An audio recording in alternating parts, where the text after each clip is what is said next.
Uma história rápida, de 95 a 2003, as empresas e os empregados eram representados pelo CEPROSP e SINDI-PD. Muita gente balançou a cabeça, lembra que vocês se lidavam com esses sindicatos. Era um sindicato de processamento de dados, e nós não somos processamento de dados, nós somos empresas de internet. Depois eles vieram representando informática, TI, e, por fim, acabaram até representando um pouco da internet. Mas não tinha nada a ver com o nosso negócio. Nosso negócio é internet, não é mais informática, não é mais processamento de dados. Em 2004, o Sindiesp, que é o Sindicato dos Trabalhadores, não somos nós, estou só citando eles, conquistou a representação dos trabalhadores do nosso setor de internet e começou a realizar convenções coletivas de trabalho. A sigla CCT quer dizer Convenção Coletiva de Trabalho com CEPROSP. Até aí não existimos ainda. Aí em 2006 nascemos dentro da Abranet, a Abranet com os provedores associados se uniu e começou a movimentação e fundamos o Sindicato das Empresas de Internet de São Paulo, que é o CEINESP. Aí a partir do ano seguinte, 2007, Sindiesp, trabalhadores, CEINESP, patronal, começaram a realizar convenções coletivas de trabalho. Tá? Essa é uma pequena história do que aconteceu. O que é o sindicato patronal? É o representante das empresas, o representante do patrão, entre aspas, aí, né? Que defende os interesses das empresas perante o mercado. O Ministério do Trabalho, muito tempo atrás, designou, existem sindicatos das categorias, e a eles é dada a prerrogativa de negociar, né? Para que não seja nada vindo de cima. Então, é um livre de negociação entre as partes, patrões e empregados, através de seus sindicatos. Os sindicatos dos empregados, o objetivo deles o que é? Defender os interesses dos trabalhadores. Então, claro, eles, na medida do possível, eles tentam o maior percentual possível, o maior número de benefícios possível, e cabe ao sindicato patronal moderar isso daí. Nós não estamos aí para acharcar os trabalhadores, nem estamos aí para deixar tudo o que eles pedirem ser feito, senão o nosso negócio fica inviável. Então tem que ter uma balança, tem que ter um meio termo nisso. E eu queria fazer uma pergunta para vocês: quem determinou qual sindicato sua empresa deve se enquadrar? Normalmente, as empresas abrem e deixam essa atribuição a cargo do seu contador. É o contador que decide. E o contador, às vezes, não conhece o CEINESP, não conhece o sindicato de internet. O que vocês fazem? Internet. A internet é informática. Informática é CEPROSP. Põe a empresa no CEPROSP e no SINDI-PD. Quando você vai ver a convenção coletiva de trabalho do CEPROSP, você vai ver que não tem as mesmas proteções, os mesmos benefícios que tem uma convenção do sindicato de internet. Ele não fala de banco de horas da maneira correta, não fala do banco do sobreaviso, que é uma coisa que nós usamos muito, que é o funcionário colocado à disposição fora do horário de trabalho. Então, tudo de maneira legal é registrado na convenção coletiva. Se você está num sindicato errado, você está seguindo uma convenção errada. É como muitos provedores do interior estão no sindicato do comércio, porque ele também tem uma lojinha. Mas, na verdade, a lei diz que a atividade preponderante é que determina qual sindicato você deve estar enquadrado. Então, observem isso. Chegando na empresa, observa o CNAE da sua empresa, se está registrado correto na Receita Federal. Isso dá direito a você participar dos programas de benefício, inclusive de redução de folha de pagamento agora, né? Vocês têm ouvido falar disso.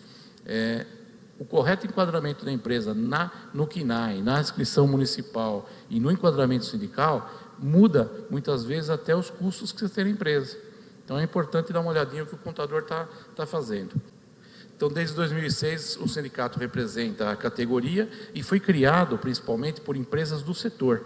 Ele não foi criado por profissionais sindicalistas. Eu não sou um profissional de sindicato. Eu tenho uma empresa de internet, eu tenho um provedor de internet desde 1995, 96, atuando lá na cidade de Diadema, no Grande ABC de São Paulo. Eu sou o presidente do sindicato hoje e sou representante de uma pequena empresa, de uma média empresa. Essa é a nossa carta sindical. É o documento que deu a autorização para o sindicato funcionar. E, principalmente, as cláusulas daquelas convenções coletivas de trabalho, o acordo entre os dois sindicatos, regem os pisos salariais, o sobreaviso e o banco de horas, que são diferentes de outras convenções de outras categorias, como o caso de informática, né? Ela é debatida anualmente e posso garantir para vocês, ela foi redigida por empresas do setor, empresas pequenas, empresas médias, empresas grandes. A minha empresa é uma empresa pequena e eu sou o presidente. A vice-presidente do sindicato é a Tânia, está num folheto que vocês devem ter recebido aí, a Tânia Ludovico, que é diretora geral global de RH do Terra. Ela cuida só de 9 países. Uma pessoa muito importante em ter do lado, porque o conhecimento que ela transmite, que ela ajuda no sindicato é fantástico. E tem empresas pequenas também. Temos aí Direct Web, a Criare, que está por aqui, inclusive o Armando e o Fábio fazem parte do sindicato. Temos o IG, temos o UOL. Então tem pequenas, médias, tem empresa do interior, tem uma empresa americana que é diretora lá do sindicato também. Então, essa composição de pequenas e grandes, e de interior e capital, na hora de discutir algumas cláusulas com outro sindicato, fica muito mais representando toda a categoria, né? Sobre a contribuição sindical também é só uma informação. Ela está prevista nos artigos 578 e 591 da CLT. Eu aprendi a falar muito de lei e de artigo porque eu trabalho no sindicato, mas eu não sou advogado, eu sou empresário como vocês. E ela é uma natureza tributária, ou seja, vocês são obrigados, nós somos obrigados, todos, a recolher uma contribuição sindical. Os trabalhadores, em março, um dia do salário, todos recolhem. É compulsivo isso aí, é compulsório. Vocês de desconto do salário recolhem ao sindicato da categoria deles. E as empresas pagam dia 31 de janeiro. Isso é lei também, esses dois artigos determinam isso. É recolhido de acordo com o capital social, um valor para o seu sindicato. Nós estamos falando de coisa pequena.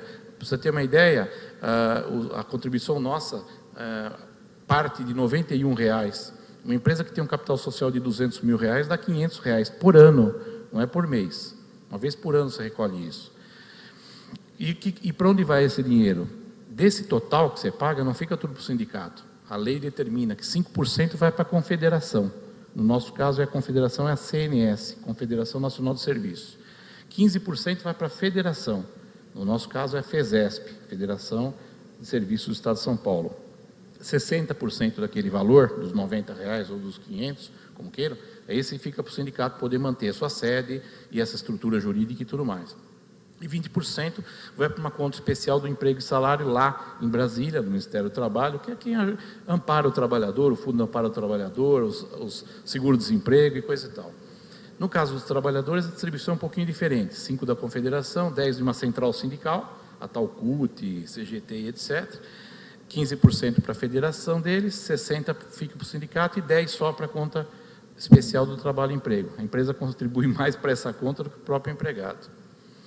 As outras contribuições que os sindicatos cobram são opcionais, são facultativas, tá? Então não é obrigado a pagar, a associativa e a confederativa. Aquela empresa que quer fazer parte da administração do sindicato, aí paga essas duas contribuições. Então, se um dia vocês quiserem se envolver mais com o sindicato, participar mais do sindicato, procurem, se associem, comecem a participar das reuniões, das assembleias, e um dia serão um presidente, o diretor de uma mesa de negociação, diretor do sindicato, trabalhem um pouco pela sua categoria. Elas possibilitam a gente proporcionar aquela assessoria jurídica que eu falei para vocês, palestras e cursos, estudos econômicos financeiros, manter a sede. Esses são os eventos que nós realizamos no começo do ano, desde março para cá. O FAP, né, que é o fator de acidentário de prevenção, que é aquele percentual que vocês pagam na guia de INSS, que pode variar de 0,5% a 3%. É uma diferença grande, 3% sobre a folha ou 0,5% sobre a folha. Então, precisa entender como isso funciona, como você pode recorrer, às vezes, a algum aumento que o INSS te promova. Nós fizemos uma palestra muito interessante sobre esse assunto. Lei de cotas, menor aprendiz e PCD. Muita gente aqui, empresa pequena, fala, eu não estou enquadrado nisso. Acima de 20 funcionários, você tem que começar a pensar nisso, porque é 5% a cota. 5% de 20 funcionários é 1. Já precisaria ter um menor aprendiz, pelo menos, na empresa. Tem que excluir alguns cargos, mas nós fizemos uma palestra muito legal que orientou bem sobre isso. Se vocês tiverem dúvida, escrevam para o sindicato, que a gente manda a palestra ou manda orientação para vocês. De fazer cumprir esse artigo 513 da CLT. Nós, além de celebrar convenções de trabalho e de fazer o que está ali, nós estamos cumprindo o 513 e o 514. O 514 são os deveres do sindicato. Manter serviço de assistência jurídica. Hoje nós temos 2 escritórios de advocacia contratados para defender, para orientar as empresas do setor. Se vocês do setor de internet precisarem de qualquer orientação trabalhista de bom nível, consulte ao sindicato. Esses escritórios que trabalham para nós são escritórios que, se fosse consultado individualmente pela sua empresa, vocês iam ver o quanto custa. São custos hora caríssimos. O sindicato paga isso hoje e mantém à disposição de vocês. Promover a conciliação através do núcleo de conciliação, né? Promover palestras, cursos. O que é CCT, que a gente vai bastante falar? É as convenções coletivas de trabalho. Uma vez por ano, reúne-se as duas partes e negociam os termos que vai valer para o próximo ano. Quanto de percentual, quanto de percentuais de hora extra, de banco de horas, etc. O ACT já é uma coisa mais específica, as grandes empresas acabam fazendo, que é o Acordo Coletivo de Trabalho. O que é o acordo coletivo? Quando uma empresa grande tem alguma particularidade e precisa negociar lá com os sindicatos dos trabalhadores, nós, sindicatos patronais, agenciamos, nós cuidamos dessa negociação e há um acordo separado com aquela empresa, uma grande empresa do setor, por exemplo. Alguns casos, às vezes o IG, o Terra, precisa fazer algum acordo que vai fazer uma condição especial de trabalho em determinado momento, então esses são feitos acordos individuais, acordos coletivos de trabalho, mas individualmente pela empresa. O dissídio coletivo, como às vezes todo mundo fala, estamos em mês de dissídio. O dissídio, tecnicamente, é o nome dado à briga, ao não acordo, no caso da Convenção Coletiva de Trabalho. Quando não há um acordo entre as partes, isso gera um dissídio, vai para o Ministério do Trabalho, vai para uma delegacia regional do trabalho, que vai julgar as partes. Graças a Deus, nosso sindicato nunca chegou aí a dissídio, nós sempre negociamos e conseguimos um bom termo de acordo com os sindicatos dos trabalhadores. E a dissídio é a pior coisa que tem.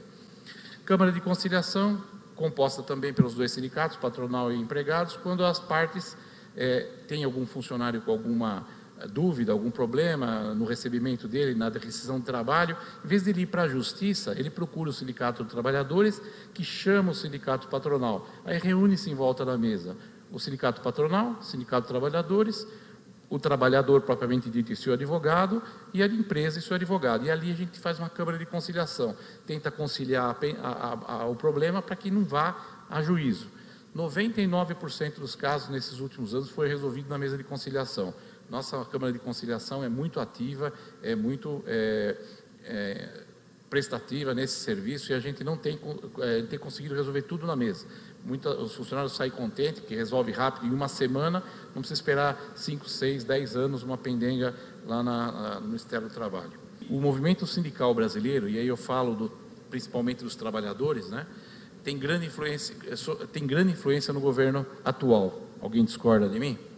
Os cargos de destaque, 90% dos cargos de destaque no governo têm ou tiveram algum vínculo com o CUT, com outros sindicatos. Mais de 2.000 cargos no governo Lula e Dilma são compostos de sindicalistas. 67% dos sindicalistas hoje ocupam fundos de pensões estatais, Prev, Funcef, Petros. Todo dia isso aí está nas matérias, está no jornal, está nas revistas. Então eu queria dizer para vocês o seguinte: e o empresário, o que fez nesses 20 anos? Vocês já ouviram falar dos sindicatos dos empregados? Acho que a primeira dos trabalhadores, do patronal, acho que a primeira vez que vocês estão ouvindo falar disso. O que nós fizemos nesses 20 anos? Eu não falo vocês, falo nós, porque eu também acabei deixando passar e a gente deixou de participar, deixou de querer entender como funcionava e o que aconteceu nesses últimos 20 anos. Não temos força nenhuma no Congresso, nós estamos muito ligados à competição, à concorrência, isso dificulta a união. Estamos olhando sempre, eu costumo falar às vezes, estamos sempre olhando para o umbigo e para o nosso negócio. E não olhamos à frente, não olhamos o mercado, não olhamos o nosso setor. E nós não fizemos nada, nós deixamos acontecer, estamos só reclamando. Quando une um grupo de empresário para falar de imposto, é uma baita reclamação. Mas a gente sai na rua com faixa, a gente interdita a Paulista. Se a gente for fazer um dia uma passeata na Avenida Paulista, aqui em São Paulo, ela se dispersa no primeiro botequinho, primeiro barzinho, happy hour, todo mundo sentado, tomando uísque, batendo papo. Nem a calçada a gente vai atrapalhar, nem os pedestres a gente atrapalha. Isso fica só como uma reflexão para todos nós. Hoje a gente vive um momento em que o governo é o sindicato. Então eu não estou aqui, todos os cargos do nosso sindicato patronal não são remunerados, nem um centavo, nem o estacionamento que a gente gasta para chegar lá é reembolsado. O dinheiro é das empresas e é investido nas palestras, na estrutura, em assessoria jurídica, e nenhum membro do sindicato, desse sindicato, desde 2006, nem da gestão anterior, nunca ganhou um centavo de salário nem remuneração. Não estou falando dos trabalhadores, que é bem diferente, tá? O nosso patronal não tem. Então, se vocês quiserem vir trabalhar, participar das reuniões, participar das assembleias, venham. Não vão ganhar um centavo, mas vão ajudar a tomar alguma decisão, tomar alguma atitude para a gente tentar mudar isso daí que está aí. Obrigado.